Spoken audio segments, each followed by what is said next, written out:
And we're back, guys. Tennis in a minute. I am your host, Good Energy. We're taking a look at the second round, even though we're technically behind a day. We have a matchup here.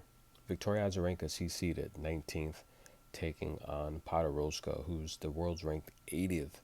Now, Podoroska, I mentioned last time, she had a huge win last time out. She beat Martensova. I told you Martensova will win. It's funny, guys, right? The first round or the first day rather, 27 out of 34 picks, and the ones that lost, I pretty much told you how they would go, and they ended up being accurate, most of them. So I told you Martensova will win the first set, but her play drops off, and she'll probably lose the match. That's exactly what happened. Podoroska would win the second and third set. Now Podoroska, look, she's barely 500, hasn't been a great grass player. Taking on Vika, who's a pretty good grass player, guys, and I say it all the time. Vika, her problem's not going to come in the first or even the second round. It's after that when she gets a little tired, her age starts to show. And I say it all the time, when you have a player that's favoring their backhand, taking on a player that favors their forehand, I like to go with the backhand player. Why? Because they're hitting stronger shots. They're really planting their feet, stepping into more accurate shots. Uh, Look, you miss time of forehand, that thing could go in the stands. So this is a matchup here where, even though Podoroska's playing well, I like Victoria Azarenka. I think she's just probably going to be a little too skilled in this matchup, and this is a matchup she should win. So we like Vika. Next up, Elise Mertens taking on Alina Svitolina.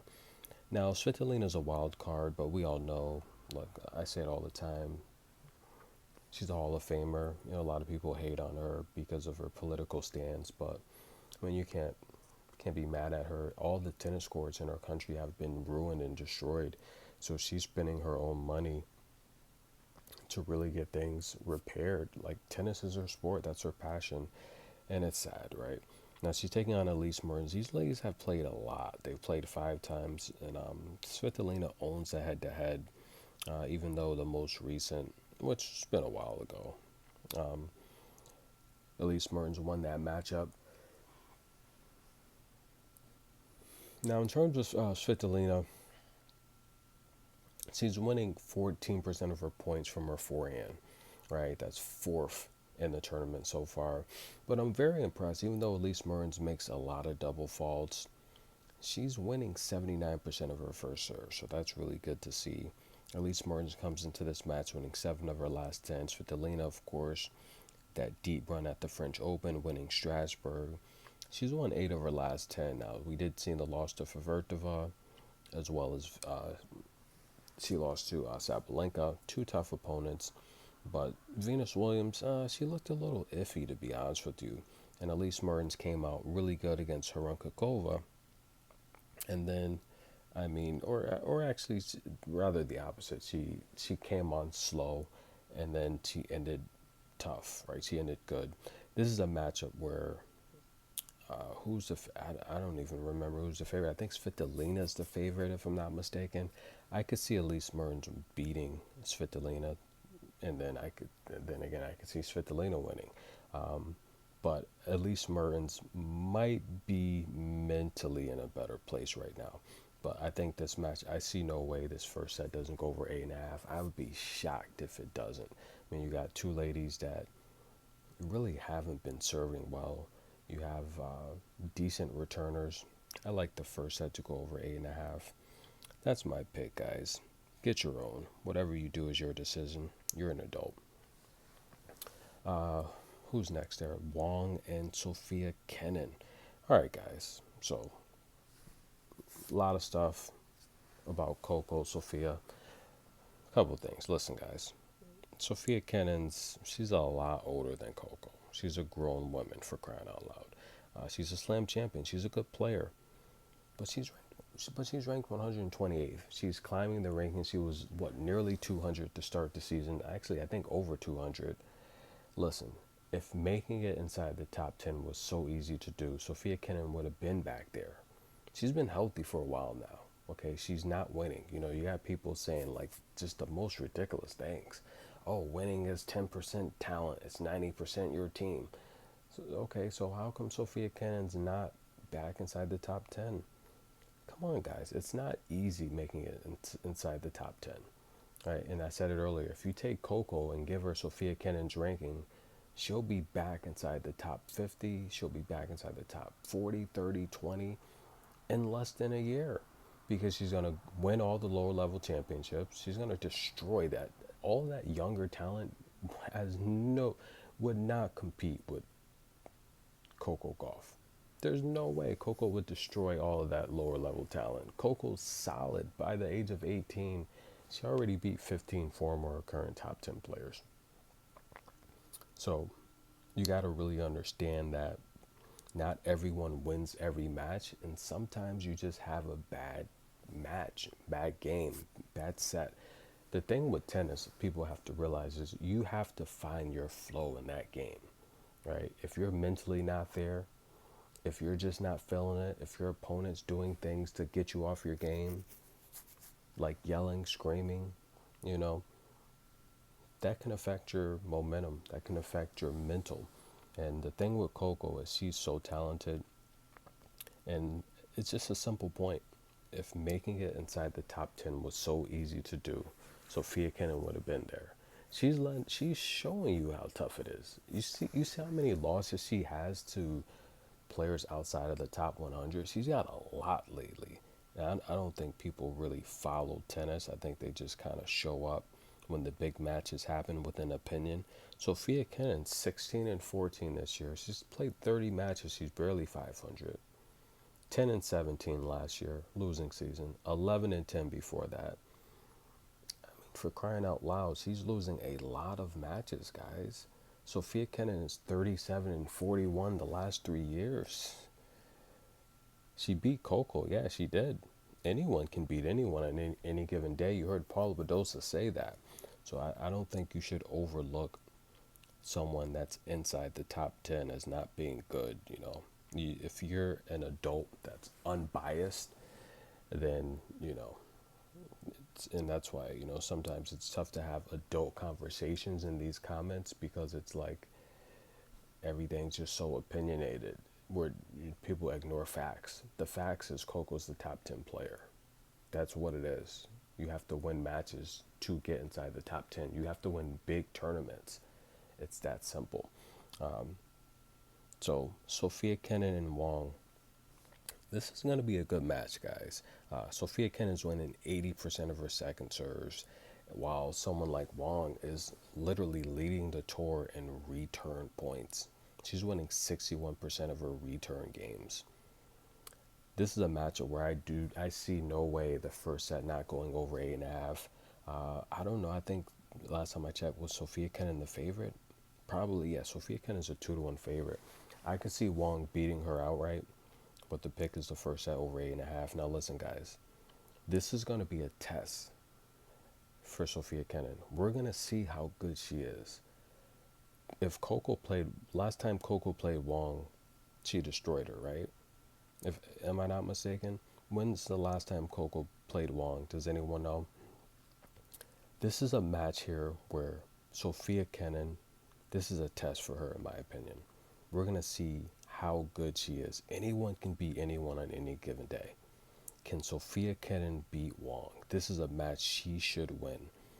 And if she loses this match, guys, I would be concerned with Sophia Kenin, because this is going to be the perfect opportunity for her to get ranking points and get back well inside the top 100. What is she ranked? 126 or something like that right now? This is the perfect opportunity for Sophia Kenin to get something started. Now, what is Sophia Kenin going to do? We know she's going to try to mix it up, drop shots, short balls. Sophia Kenin, in my opinion, she's mentally tough. I don't think she's been showing that lately. I don't know if it starts with like the boyfriend she's had or anything like that, but I have noticed that she just kind of haven't been there, right? I don't want to say she's checked out or anything like that, but there was a stretch there where it just seemed like she doesn't want to play. I kind of think that Coco's going through that stretch right now, right? That's just how I feel. Now, Sophia Kenin does own the head-to-head in this matchup. She beat Wong earlier at Auckland, and she beat her at Wimbledon a couple of years ago. So, I mean, technically, this is a match Sophia Kenin should win. Wong and Coco did play previously, and I mean, Coco destroyed Wong last year at Berlin. It wasn't even close. It was lopsided. She gave her a bagel. But again, Coco's playing a lot better than. It's not like she's lost talent. You don't just lose your talent. You know, you go through growing pains, especially when you're a teenager.